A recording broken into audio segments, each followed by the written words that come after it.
What's up, guys? Welcome back to the channel. Here we are with another reaction. In this video we have confronting footage of a child care cover-up.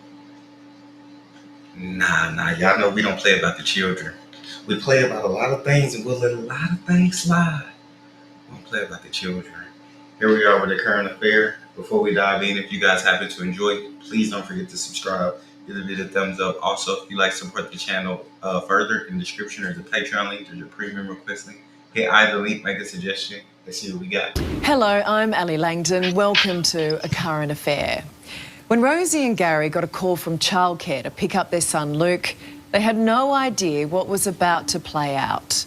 A broken leg, trip to the hospital, and a police investigation where they were accused of hurting their baby. Luke could well have been taken from them had the whole distressing incident not been caught on camera. It's confronting footage. A baby supposedly safe in the arms of a childcare worker. Watch as the carer trips, falling forward. We won't show you the impact. It is simply too disturbing.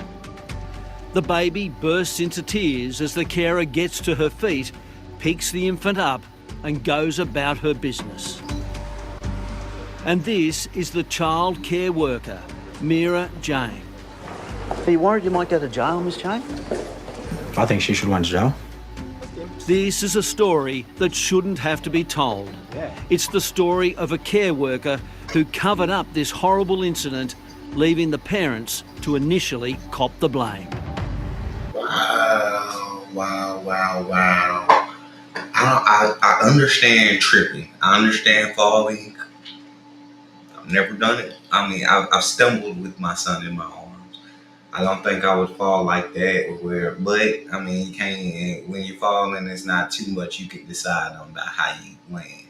And so I get that, but I feel like as a worker, you have to immediately get rid of that feeling of being afraid of telling the parents what happened or being afraid of taking the child your first call should have been to the parents immediately. Hey, do you want to take her to the hospital, or I'm so sorry this happened. That should have been it. But to cover it up, you don't know what kind of damage that fall did to that child. You don't know.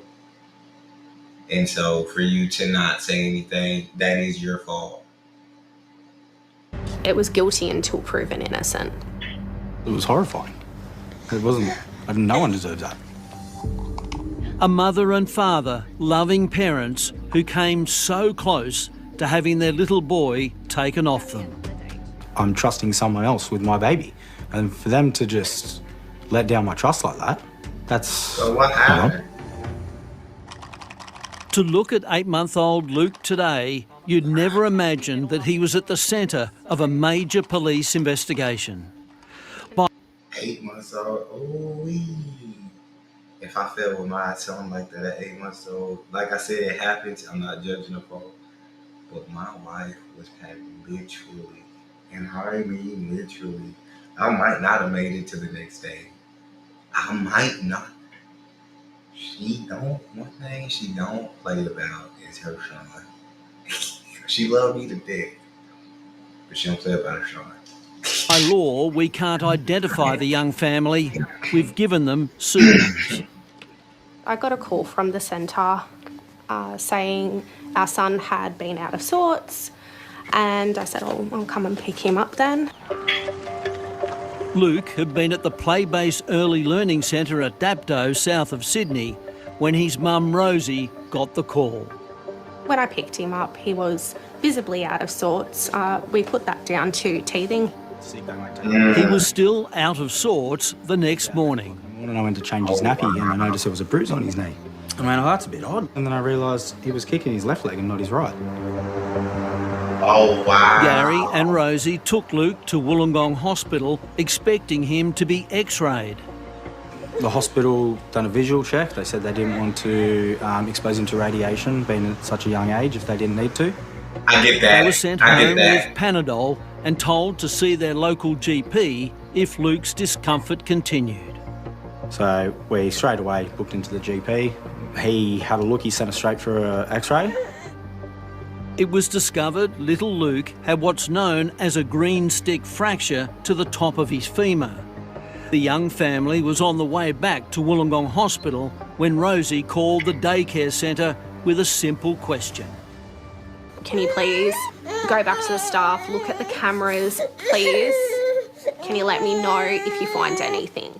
The director said straight away she'd have a look and that she would also speak to staff again and she would get back in contact with me. And did she do that? Yes, she did. What did she say when she got back in contact? She said there was no video available that she could see and the staff had advised her that there had been no incident. So she Of course they're gonna deny it. And I'm not saying that as the childcare center is gonna of course the childcare center is gonna deny it, because I don't know who owns the place, who runs the place, the people inside of it could be absolutely amazing people that if they caught this, they would have definitely said something. And it could just be that individual who of course is gonna deny it. You don't want to get in trouble, you don't want to get fired, you don't want to go potentially further, sued, all of those things. But it's stuff you have to tell a parent. You have to. They spent the whole day with that child in discomfort and hurting. And I, as a parent, a lot of things do be because of teething. Because I'd be like, oh, like, why's this happening? Teething is the source for so much. And so I get where they were coming from and thinking that was. And I'm so glad that the fine child did get to the hospital, did get to the GP, got figured out what the issue was. But that should have been handled immediately and wasn't because of that child care worker. So there has to be some kind of punishment. There has to be some kind of punishment, some kind of accountability. Nah, like I said, it happens. Accidents happen. Parents get that. We may be upset. Yeah, we're going to be upset. But we get that. But you not telling us about this, that's unacceptable. He basically told her nothing had happened at the daycare. As far as she was aware, that nothing had happened. Okay. But Gary and Rosie weren't convinced. I was pretty content in my own mind that something had happened at the school that day and that whatever it was unlikely to be malicious. It was when they arrived back at Wollongong Hospital that their world fell apart. What happened? The staff suspected them of abusing Luke. This is what they were told. Because you don't know what happened, we don't know what you have done, we don't know anything like that. Police are going to get involved. They were the prime suspects and weren't permitted to take Luke home. A full investigation was launched. I don't think as a mother I've ever felt more broken, knowing that we had no idea how it happened, knowing we were looking at facing potentially losing our son if there was no answers that were able to be provided through no fault of our own. All I wanted was answers, and to tell you the truth, we were just treated like second-grade citizens. We were treated like junkies. The way that we were spoke to, like. And I get it from the hospital and the police's point of view. I get it because you have to make sure these children aren't being abused, because unfortunately there are disgusting people in the world that do abuse children. Parents that abuse their own children, and it's disgusting, and it makes you sick to your stomach. And every time I see my kid, to know that any adult could do that to a child, it's heartbreaking. But at the same time, it sucks. It's like, as a parent, when these things happen, like, I guess it's just because they didn't know what happened. And I guess I get that from the police and the hospital. Everybody was just doing their job. But as a parent, it still makes you feel it would still make you feel some type of way. Like, hey, I'm bringing in my kid to get taken care of. They're hurt. And now I'm being questioned and now I can't take my kid home because we're suspects. I get that part too. That's a tough situation. Y'all tell me what y'all think in the comment section. So in your mind, there would have been no doubt they thought you were responsible. Yeah, 100%. We were even getting looks from people in the hospital, like everyone knew what was going on, they talked between themselves sort of thing. They say there was little to no communication from hospital staff. It must have been at that point where you've really gone, oh my God, you know, you might lose your little boy. It was very, very lonely, very, very isolating, not having that communication, and there was, for us, a lack of clarity, I suppose, on what was going on. Luke ended up staying in hospital for 2 nights. We weren't allowed to take him. We had to sign paperwork to say that we would not physically take him from the hospital until we were told we were allowed to. That's insane. The next day, Child Abuse Squad detectives contacted the couple and told them evidence had been discovered which cleared them. Police had forensically and technically examined the daycare centre's CCTV and discovered vision the director had not seen. Oh. It clearly shows little Luke colliding with a piece of furniture, causing the leg fracture. The worker, though, failed to report it. How will you plead? Are you going to plead guilty? 27-year-old Mira James was charged with neglecting a child in care, a charge carrying a maximum of 2 years jail. She faced court and pleaded guilty. Magistrate Mark Douglas told her the police wanted her sent to jail. This is blatant offending, he said, founded on selfish preservation. Yeah. In the end, she was put on a 2-year community corrections order and has to do 200 hours community service. Have you got anything you'd like to say to the family of the young child? The daycare centre and its director have been cleared of any wrongdoing. James' employment terminated. I think we all agree it was an accident, but is it good enough that it developed into what it developed?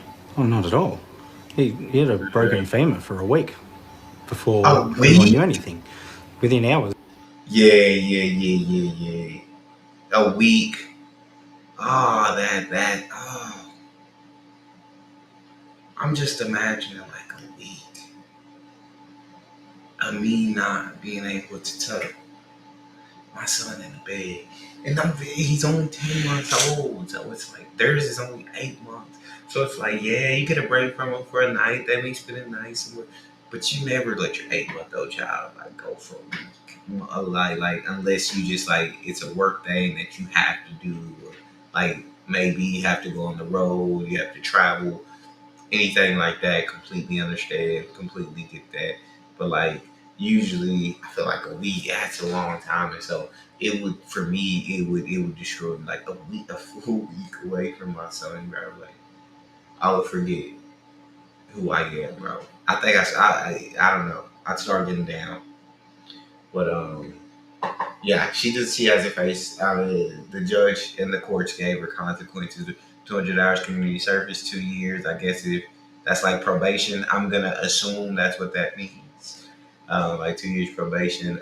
But yeah, it was definitely out of selfish preservation, and we're not mad at you for falling. Yeah, parents would have been upset. Yeah, like it's frustrating. But it's just, it's unacceptable to not say anything. And to see that this family, their child was ripped away from them, and you knew exactly what happened the entire time. That irks, that You infuriates. could have had him, in That care, infuriates. not in pain. He's a baby. You don't hide that sort of thing. Daycare centres and carers have a duty of trust, don't they? They've got a duty of trust they've got to maintain. Of course. I'm sceptical about taking him there in the first place. Like, it seemed like a very good childcare centre, don't get me wrong, but it's still my baby. How do you feel towards the carer now? I understand why she may have made the choices that she made, but it's not good enough. Yeah. It's not good enough. And she had It was selfish duty of reasons. care towards our son, and that was breached in the biggest of ways possible. It should never happen in the first place. But she has to live with that. She has to deal with that. And we're not the only ones, I suppose, that have to suffer through this as well. If only Mira James would have owned up in the first place. Exactly. Had she reported it, like, don't get me wrong, we wouldn't have been impressed, but Yeah. accidents happen. Accidents Thank happen you. at the end of the day, and it would have allowed us to get the medical intervention that was required. It didn't have to come to this. Exactly. And I'm angrier about the fact that it's had to come to this point than anything else. Little Luke spent 3 weeks wearing a plaster cast on his right leg. Today, he's your typical about-to-be toddler. He's growing really well, actually, as much as it doesn't seem like it at the moment, because he's just woken up, but no, he is doing very, very, very well. That's so good. Gary and Rosie know all too well that if it wasn't for the police investigation, they could have lost custody of their son. They were so good to us. They treated us with respect from the That's get-go. so amazing. They were very supportive. They did everything within their power. That's Tim. I think it's important to highlight that other parents do need to remain vigilant, and don't be afraid to, reach out to your childcare provider. No one needs to be in the situation we have been in. Yeah, it is not the accident. We all know they happen, but the cover-up that so nearly ripped apart this family. And it's scary how this may have played out had the camera not been there. Yeah, absolutely horrifying. But again, it's just a terrible situation. You hate to see stuff like that. You hate to see it. Dang, so that child just was in pain for at least a day, and then that child was taken away from their parents for a week, where they couldn't bring them home. And it's hard to not be upset, like as a parent, knowing that happened, bro. Cause just putting yourself in their shoes, yeah, I'd be infuriated. And like she said, like of course we're not gonna be happy that the accident happened. We're gonna be upset. But the fact that you tried to cover it up, that's what it is. And that, as a parent, I feel like makes you like seeing videos like that scare you from like taking your child to child care or taking, because like nobody can and is going to care for your child like you are. That's a fact. And so it's nerve wracking. It's like, because when he's not in your care, then anything can happen. And you can't control things, and that's the scary part. I think as a parent, the older they get, the less you're in control of what happens, and if they're gonna fall, if they're gonna hit their head, if they're gonna, and that sucks that you can't like put them in this freaking bubble to never getting hurt. But that's all we have. Y'all let me know what y'all think. If you guys enjoyed, don't forget to subscribe, give the video a thumbs up, check out the next. I'll see y'all next time.